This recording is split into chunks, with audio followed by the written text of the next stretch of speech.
Сайн бацгаана уу? Ингээд та нартай объектод хөдөлгөөн оруулах гэдэг хичээлийг орох гэж байна. За ингээд объектуудаа зураг оруулсан байна. Энд за диаграм оруулсан байна. За бас дүрс оруулсан байна. За тэгвэл эхлээд зурагт буюу эхний хөдөлгөөнийг оруулъя. За тэхийн тулд яадаг вэ гэхээр хөдөлгөөн оруулахад transitions буюу одоо слайданд хөдөлгөөн оруулах гэж байна. Тэгэхээр хуудаснаас хуудасны хооронд, слайднаас слайдны хооронд шилжихдээ энэ transitions гэсэн одоо цэсийг ашиглаж хөдөлгөөнийг оруулдаг байгаа. За тэгвэл бид нэр объектод хөдөлгөөн оруулахдаа бол animations гэдэг цэсийг ашиглах байгаа. За ингээд animations гэдэг цэсээс эхлээд 3 төрлөөр хуваагдж байгаа. За энэ entrance гэдэг хэсэг, энэ ногоон хэсэг бол одоо таны объект байхгүй байж байгаад дараа нь одоо ямар нэгэн хөдөлгөөнөөр ингээд дэлгэцэнд харагддаг, орж ирдэг гэсэн хөдөлгөөнүүдийг энэ ногоон өнгөөр илэрхийлсэн байна. За шар өнгийн хөдөлгөөнүүд нь юу вэ гэхээр таны объект одоо дэлгэцэн дээрээ харагдаж байдаг. За тэгэнгүүтээ харагдангуудаа буцаад одоо тэрэн дээрээ өөр хөдөлгөөн өгдөг, хөдөлгөөн хийгддэг гэсэн үг. За улаан буюу exit гэсэн хэсэг байна. Улаан өнгөтэй. За энэ нь юу вэ гэхээр таны одоо оруулсан объект чинь дэлгэцэн дээрээ харагдаж байгаа боловч буцаад одоо алга болдог. Тийм хөдөлгөөнүүдийг энэ гураар илэрхийлсэн байна. За энэ доор байгаа хөдөлгөөнүүд нь ямар үүрэгтэй вэ гэхээр эхлээд more entrance effects гэж байна. Тэгэхээр биднэрт бол жишээ болгоод дээр 13 хөдөлгөөн харагдаж байгаа. Тэгэхээр илүү ихийг авъя гэвэл эднэрээс ингэ сонгодог байна. За тэгвэл more motion pets гэдэг энэ одоо дөрөвдөхөөс нь бол юуг нь сонгодог вэ гэхээр өөрсдөө хөдөлгөөнөө зурдаг байна. Яг ямар хөдөлгөөнөөр оруулах вэ гэдгээ зурдаг гэсэн үг. За тэгэхээр би зургийг бол одоо fly in гэдэг хөдөлгөөнөөр оруулж ирж байна. За ингээд зураг маань хөдөлж харагдаж байна тийм ээ. За тэгвэл за ингээд fly in гэдэг хөдөлгөөнийг ашиглаад ингээд хөдөлгөж үзүүллээ.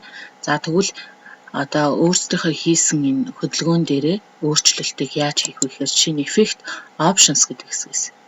За from bottom гэдэг хэл одоо дээрээс нь доороос дээшгээ гарч ирсэн.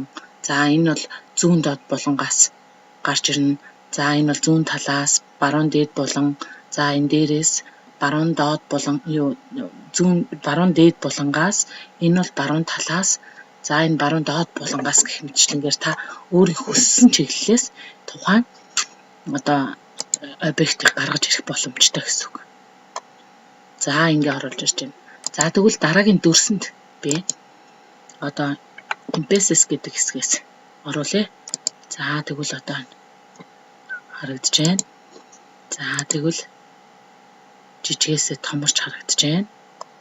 Гэх мэтчлэнгээр яг өөрөө нүдэнд харагдаж байгаад өөрөө одоо томроод өөр дээр хөдөлгөөнийг оруулж байна. За тэгвэл дараагийн одоо диаграмд хөдөлгөөн оруулахдаа бол энийг сонгоё. За энд wife гэдэг. За харагдаж байгаад доороосоо дээшээ алга болж байна гэсэн үг.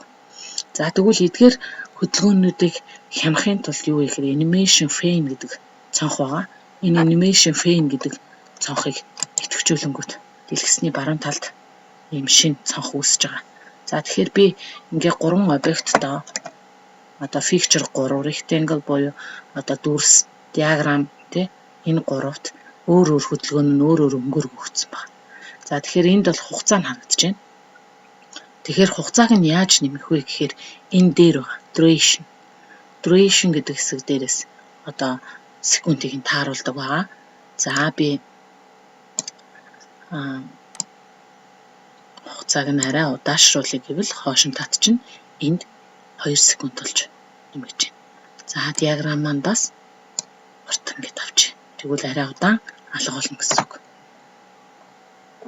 За одоо явуулж үзэхийн тулд энд play all гэсэн товчийг дарж болно. За нэгдүгээр хөдөлгөөн нь явлаа. Хоёрдугаар хөдөлгөөн нь за бүгд ингээд. За гэх мэтчлэнгээр үйлдэлүүдийг хийж байна. За тэгвэл эднэрийг бүгдээр ингээд хамтд нь хөдлөхийн тулд хөдөлгөөн болгон дээр маус хоёроо дараад энд start with free биш. За бүгдээрэн дээр нь start with free биш, start with free биш гэж. За тэгээ play all гэвэл бүгд ижил зэрэг нэгэн чигэд хөтлж ийн гэсэн.